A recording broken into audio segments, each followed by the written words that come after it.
Hey everyone, we are back with another Metro Siege update, and by we I mean with me as always is Corey. Say hi, Corey. Hey, how's it going, guys? A lot has been going on since the last public update video, and one of the most recent things to happen is I finished the initial design stage for thugs that are going to appear in a much later level of Metro Siege. So there's a lot you guys haven't seen yet. I've been concepting out, roughing in, and then slowly refining a lot of the later levels in the game that we're not going to reveal publicly for quite a while. But here's a sneak peek, which is kind of a water place park kind of area, and this is going to be the level that has the biker gang. So eventually, in part of this level, more toward the end, you're going to see rows of parked motorcycles in the background. Definitely needs the bikes in there. Yeah, exactly. But yeah, so there'll be like, bikes all leaning up in rows over here, Harleys and the like. Those are, can you tell I'm a professional pixel artist? But yeah, those are going to be the bikes of, Hey, at least it's varying not colors green, and sizes. Yeah. And I'm thinking that every once in a while I might be able to get in the extreme foreground here, a bike. You know what I mean? hmm Like Yeah, scrolling in that parallax, so that'll be pretty cool too. So, but again, for those that don't know, Metro Siege is being made not just as a retro style game, but the game actually runs on 30-year-old 16-bit computers called Amigas, but you don't need to know what an Amiga is or care to enjoy Metro Siege. We're really trying to make this just one of the best beat-em-ups you'll have ever played, seeing as it's my favorite genre, Streets of Rage 2 being my favorite, but I've played almost all of them over the decades on actual consoles and with emulators and stuff. But that aside, in order to get it working on actual classic 16-bit systems, and we do hope and plan on eventually getting a port made for Mega Drive, aka Genesis as well. But to do that, it really helps to design your game in the first place in a way where it's going to fit within those pretty severe technical and memory constraints. But that does mean that the development process is a lot more of a challenge of figuring out clever ways to save memory and everything like that. If you've seen our past videos, you know every character is animated by taking body part images and putting them together in new ways and nudging the body parts around to create the illusion of many frames of animation using as little new images as possible. You can create a lot of frames of a lot of animations reusing a lot of the same body parts, but it's a skill unto itself, far beyond just animating in general or pixel arting in general. So if you look at these two big guys, and these are, if you've seen level 1, the big fat guy Mule, this is this level's big guy, and so he's less fat but a little taller, and this is a much later level in the game, so this is where the difficulty really goes up and the enemies are much more formidable. In the first level, you would get the occasional big guy, but most of the time it's the little guys kind of natting around, flying around, buzzing in your ears, causing nuisance. And then in this later level, it's going to be, at least for the second half of the level, mostly big guys on screen with the occasional little guy to mix things up. But the important thing is we need to somehow get a variety of enemies and different appearances and behaviors all fitting in the very humble memory constraints that these 16-bit systems have. So you could see a lot of this is shared body parts, the arms, the upper bodies. I'm doing a fun trick with swapping out knee pads for an exposed knee and this chain. It's a very memory efficient way to get a little more visual distinction in the lower bodies of enemies. And then obviously the big difference is the head, but the other cool thing is just because you're reusing the same body parts does not mean you need to reuse them in the same way. So right now, to just design these characters, their poses are identical, but once I've created all of the body parts, you can create each animation for the two distinct characters using different body parts or the same ones in different ways, so they can have a different idle pose, a different walking animation, different attacks, all still using the same body parts. It's great that they look distinctly different, but that would be pretty lame if they still behaved exactly the same. exactly. But that's the cool thing, is we could change the AI for which attacks they do and what types of attack they do and all that stuff. If they can block, what types of moves they could block, all that kind of stuff. And then for the little guys, this combat pose was designed in a careful way where the legs, if you look here, I completely horizontally flipped the leg positions Oh So it yeah. can work either way, and it gives you a pretty different idle pose for the character. I also changed the position of this forward-facing arm here. Right. So here Yeah. it's down and here it's up. But the point is, this arm will almost certainly be usable for other animations of this character, and the same thing with this arm for this character. It's just choosing when you're going to use which body part for when can help you get a lot of variety. And then one last note here. This was an experiment in character design with the chaps that I decided probably not to go with specifically because not only did it look a little too westerny, but the other thing was, if you notice, we're talking about changing body parts. If they've got chaps on, they're not going to be wearing knee pads and they're not going to have an exposed knee. So you're kind of committing those big giant, I mean, this guy's got beefy legs, tree trunk legs. Right. That's a lot of pixel data taking up memory in order to make any real changes to the lower body. You need whole new leg images. So that's too high price to pay. But, maybe we're wrong, everyone. So comment. Let us know. You can vote in the comments, chaps or no chaps. The little guy on the right looks like the one that's gonna keep his distance and then like try to throw something at you or cheer the I'm other glad guys. you He said looks that. like he's cheering the other guys on Yep, at the moment. that's exactly right. I'm glad you said that. Here's a little mini spoiler gameplay-wise to you guys watching. This is going to be maybe the first level where we're going to finally introduce the kind of Molotov cocktail style attack. So this guy, exactly as Corey predicted, is going to be the guy that kind of runs on screen, chucks a Molotov cocktail at the players, and then tries to get back off screen. So he's those guys that you just love to get a hold of and, pile drive into the ground or whatever. But that's also a chance for me to get that. That's always an effect that I loved since the first time I saw it, that Capcom really mastered in games like Final Fight, but I think it was even in games before that. You guys might have already seen the cool electrocution effect we have in Metro Siege, and that uses a very similar trick. When the skeleton is exposed, there's a big blue electric glow around the skeleton, and then the skeleton is separated into upper body and lower body. So because of those two things, I could nudge down the upper body to make the character shorter, and the glow hides so much crime. So you could see there's a massive size difference between certain players and enemies and stuff like that.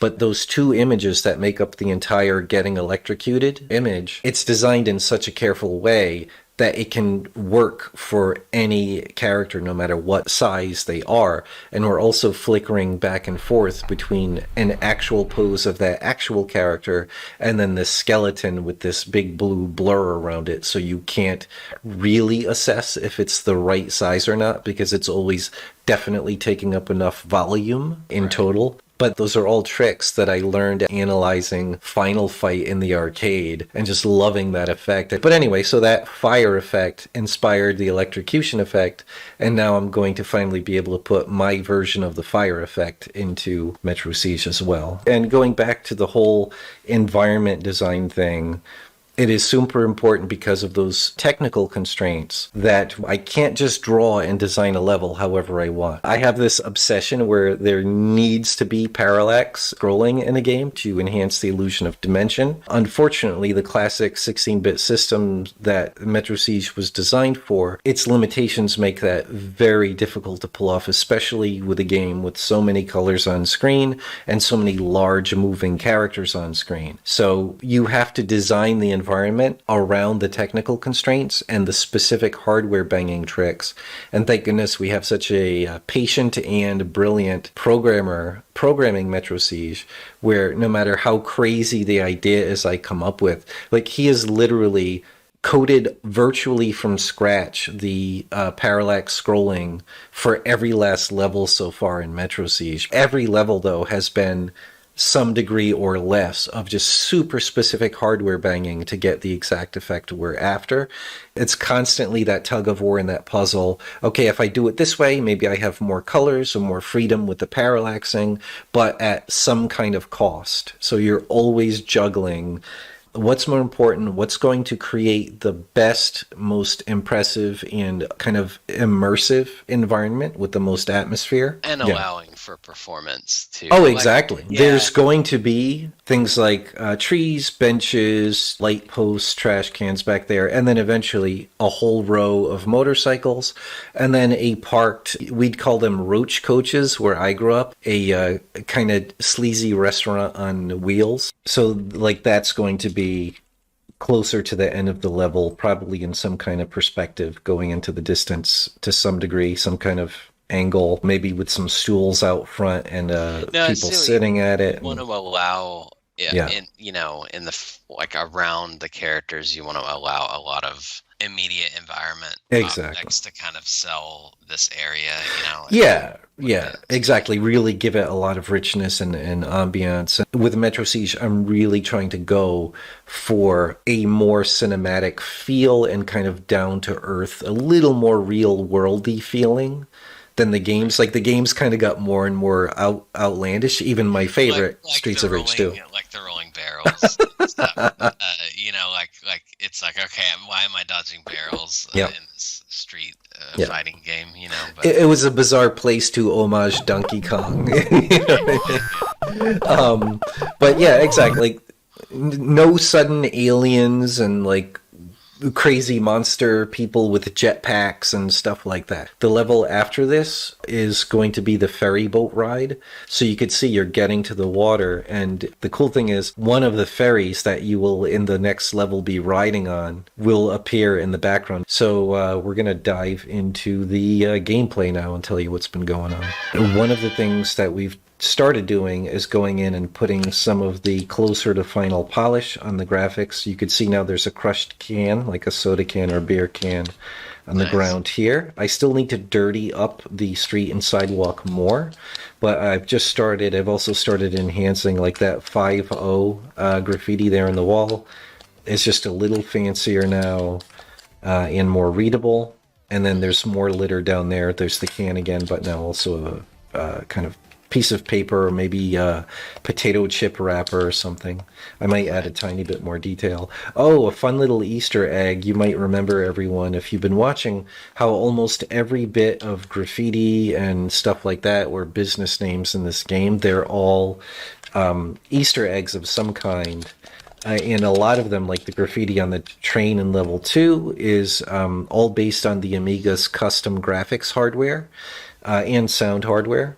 So there's like Agnes and Denise and all that stuff. Officer Bob, the boss of level 1, he's named Bob because he's all the characters in the game are blitter objects instead of sprites. But anyway, one viewer who really loved all this Easter egg stuff, he's like, "Oh, what's that say on the flyer on the phone pole? There's too many Easter eggs. I can't quite make it out, but it's gotta say something." And ironically, at that point, I had just made it, and when I originally did the art, it was intentionally unreadable. It was nothing. It was just Right. a blurred out flyer. But because he said that, and if you're watching, now it does say something specific. And so if you figure out what it is, comment in the description. I won't say what it is, but especially hardcore Amiga fans, they should be able to figure it out. Back to the gameplay, one really important thing I did or I did with Alex's help. There we go. Good. So now you can finally button mash to get back up when you're knocked down more quickly. And just as importantly, when you are on the ground, I'll get down on the ground on purpose with that special hidden move you can do. Now I don't have to double tap up or down. I just tap once up or down to roll, because now the evasive hitting enemies while they're down, or the risk of getting hit while you're down, we're really fine tuning that. We made even the enemies in level 1 now are much more aggressive. They attack more frequently, and I increased the amount of time it takes when they're going to do the attack you when you're down. but I made sure I gave you just enough time, if you're in a panic, to button mash to get conscious again, basically to de-stun, and then to tap up or down to roll out of the way before their attack can hit you. So it's much more effective and fast and intuitive, and it really finally adds that bit of gameplay. It was always planned, but we Alex had just not programmed it in yet. The other really important thing, and yeah, keep an eye out in the background, everyone, for the now more enhanced graffiti. The graffiti artists in the Metro C's world just became better artists. But you'll see that Mule here, he does two separate kind of lunging things. There's a swat attack, that's that one, and then there's a grab attempt, that's that one. So there's a distinct tell now between the two of them that's slightly different. That's going to be the swat because the hand goes up higher near his head. When he's going to grab the hands are more down by his side like that. So it gives you that split second to assess what he's going to do and respond accordingly. I could see that that was going to be a grab, so trying to counterattack or block the grab, you're just going to get grabbed. But that's going to be the SWAT attack. So you could see I did a counterattack that can actually counterattack that SWAT, and because it's hard to time, like we've been telling people for the last few public videos now, a huge part of a lot of the gameplay that we're working into things like Metro Siege and our other game project, Damon Claw, is the idea of really rewarding, not only in a gameplay sense, but visually, the player for doing something, for playing with more skill and more style.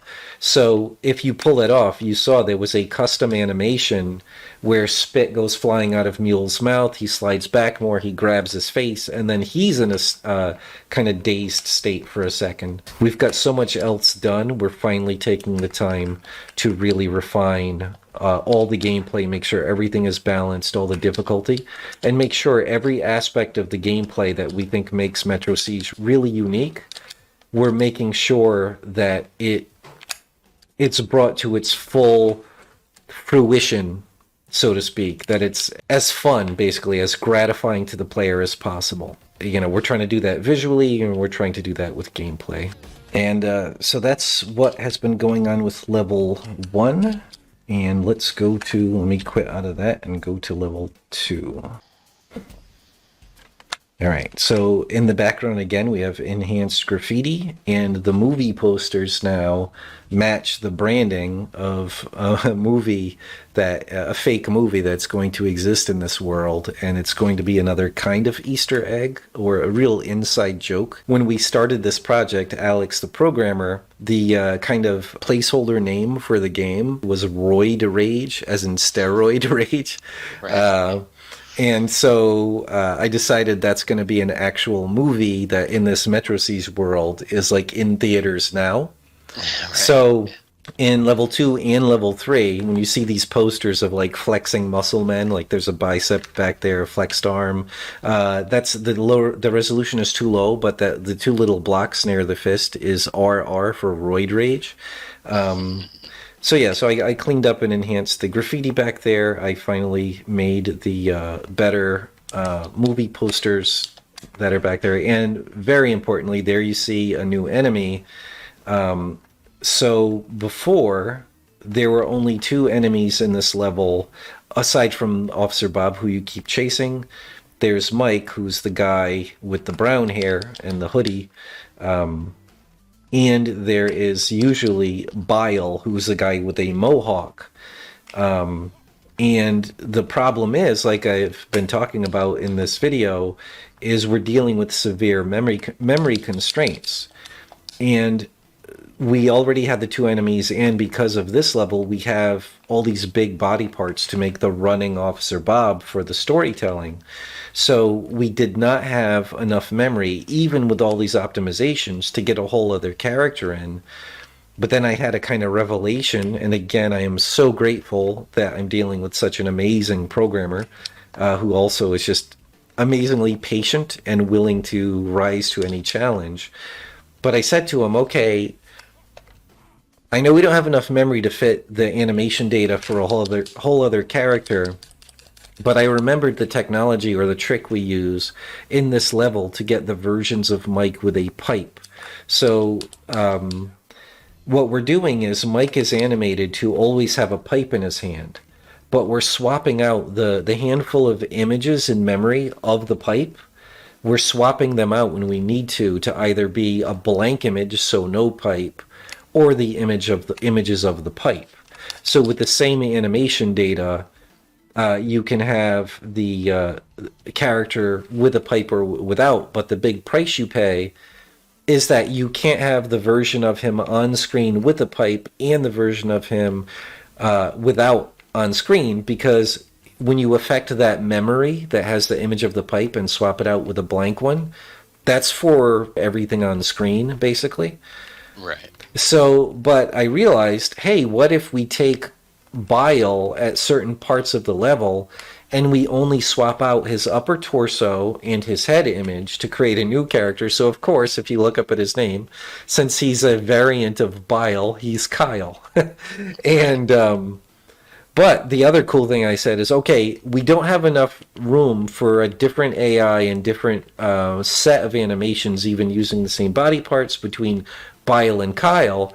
But what if I just add one special attack animation to the Bile animation set, but make the AI so Bile never uses that attack, but Kyle does instead of one of the attacks. So now we've got two characters that behave quite differently and look quite differently from each other using an insanely small amount of memory.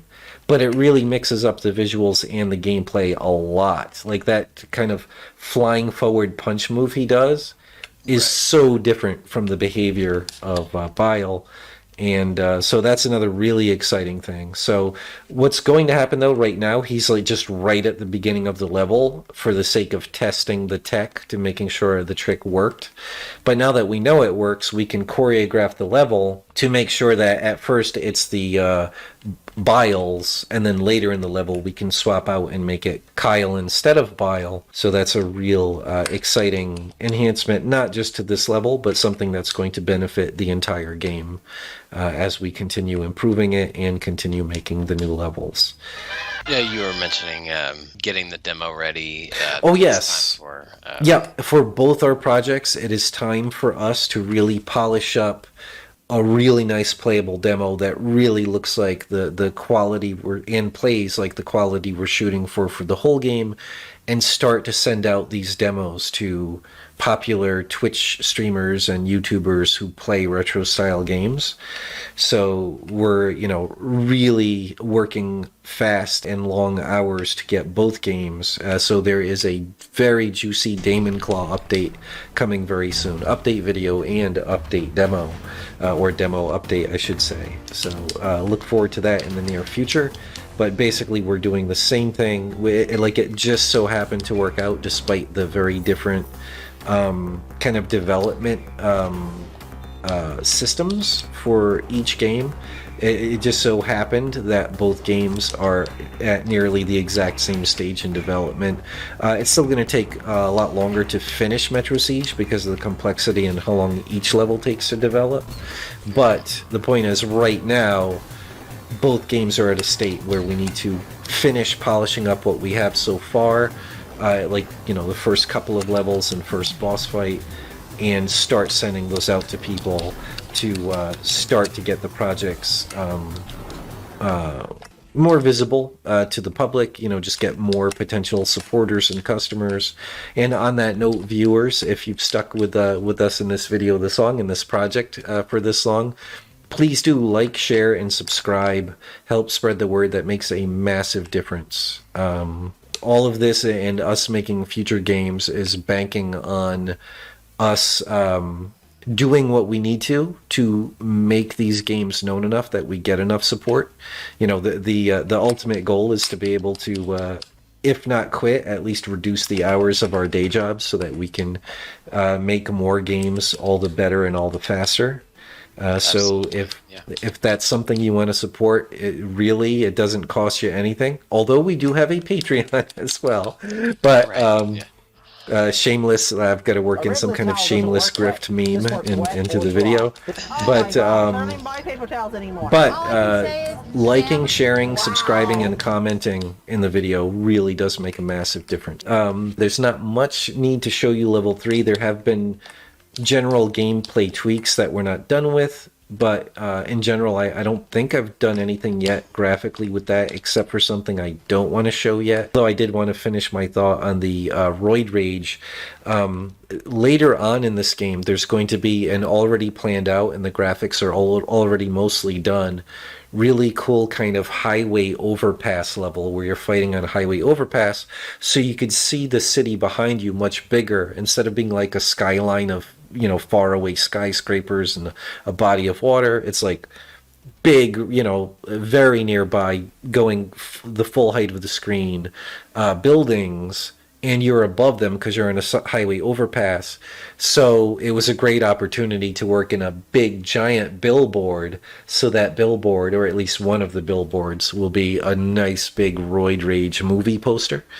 Awesome. Yeah, so keep an eye out for that. That's going to be a lot of fun to do. This game is kind of timeless. It doesn't feel as dated as like late 70s or specifically 80s. So we're probably going to have to modernize the movie poster a bit as compared to those really old Vigilante movies. You know what I mean? Right. But we could find something that looks legit like a movie poster and come up with a logo and stuff. So that'll be fun. But yeah, comment below your favorite, good one, action movies for ideas for Roid Rage, and also chaps or no chaps. Yeah, exactly. Roid Rage, chaps or no chaps. Right. Yes. All right. Awesome. But yeah, so that'll be it for this update. We hope you liked it. There's a lot more to come. Actually, I've got to say too, after this demo is released, there's going to be more and more things we're going to keep silent about. Metro Seas especially already has so much momentum in the public eye that people come to us all the time now, like websites and magazines and YouTubers wanting to play the demo and make a video or interview us and get screenshots and all that stuff. So we're not going to be so actively, after we get this demo out, pushing and revealing, because we really want to keep a lot of things as a surprise for when people get and see the full version of the game.